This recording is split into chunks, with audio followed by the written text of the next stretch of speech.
Depending on who you are, you have really heard about the Google phones, but you have never really considered getting one because the Nigerian in you will just stick to what they're used to. And what I mean is that so you pick your Apple devices, you pick your Samsungs, you pick your HTCs and the rest.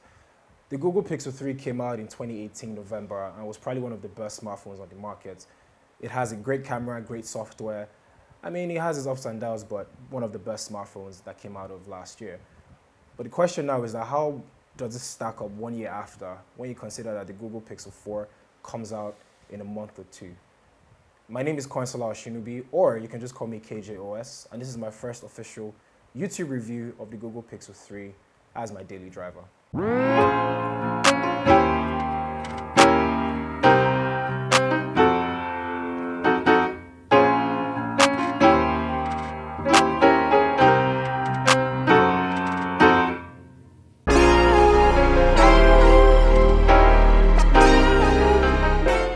Since the Google Pixel phones came out in 2016, it's been known for one of the best cameras out there.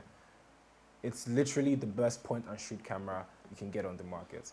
But the thing is that the Pixel phones, for what it's worth, has great features, but also has its cons. But how best do these features stack up against its peers, just like the iPhones, the Samsungs, the HTCs, and the rest? Let's take a dive in and see if it's still worth buying in 2019. The Pixel 3 is the perfect size and weight for a smartphone. Of all the phones I've used over the last few years, the Pixel 3 is the easiest one-handed phone on the market. The Pixel 3 has a screen size of 5.5 inches with a 77.2 screen-to-body ratio and a resolution of 1080 by 2160 pixels. If you put these phones side by side with the Samsung S10, the display isn't that great, especially in outdoor settings, and it's something I've had to struggle with, but nevertheless, still a great display. As I said earlier, one of the best things about the phone is its camera. It's literally the best point and shoot camera out there. It's got an 8 megapixel front camera with 2 lenses and a single 12 megapixel at the back, which is kind of a common nowadays as phones have 2 to 3 lenses at the back. However, this doesn't diminish the quality of the pictures at all. Trust me, the shots I've taken with this camera have an amazing level of detail. A feature that I think everybody should use, or at least I use a lot, is the Google Lens. Basically, I can get live information of products such as email addresses, phone numbers, details of the particular thing I want information on just by taking a picture of it. I can also copy words from images into live text, which can be useful on occasions, especially when I'm at work. The Google Assistant has been improved year in, year out. Personally, I think it's one of the best features of the phone.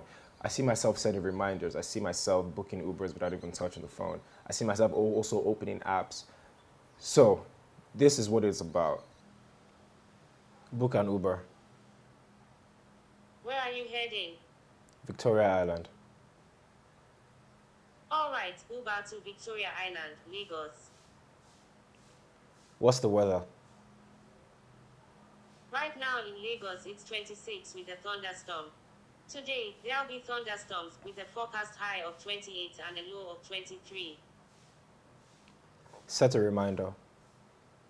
What's the reminder? Call client. Alright, call client. When do you want to be reminded? Say like around 1 p.m. Okay, I'll remind you at 1 p.m. As you can see, my Google Assistant has been integrated to the Nigerian consumers, which is great. So kudos to Google for actually listening to our feedback. 2018 and 2019 seems to be the death of the headphone jack. And with that, Google decided not to add one in the 3 and its big brother, the 3XL. Fortunately, they did add USB-C type earphones in the pack, and Bluetooth earphones just work just as well.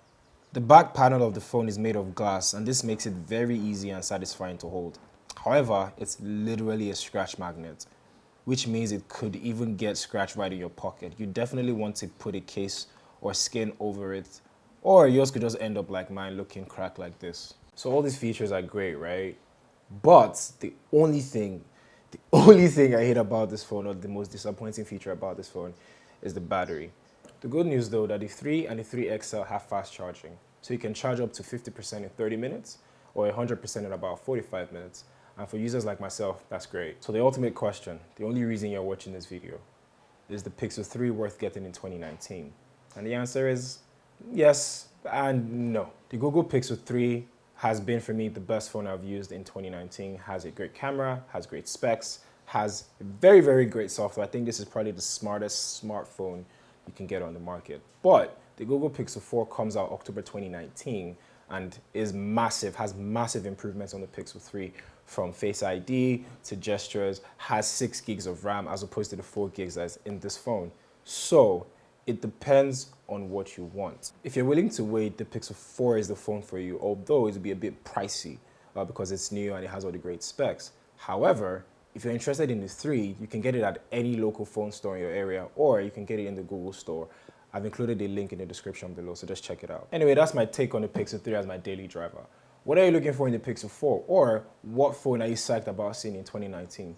Drop a comment below and let's talk. And if you enjoyed this video, please give it a thumbs up and don't forget to subscribe to get notifications on my next video.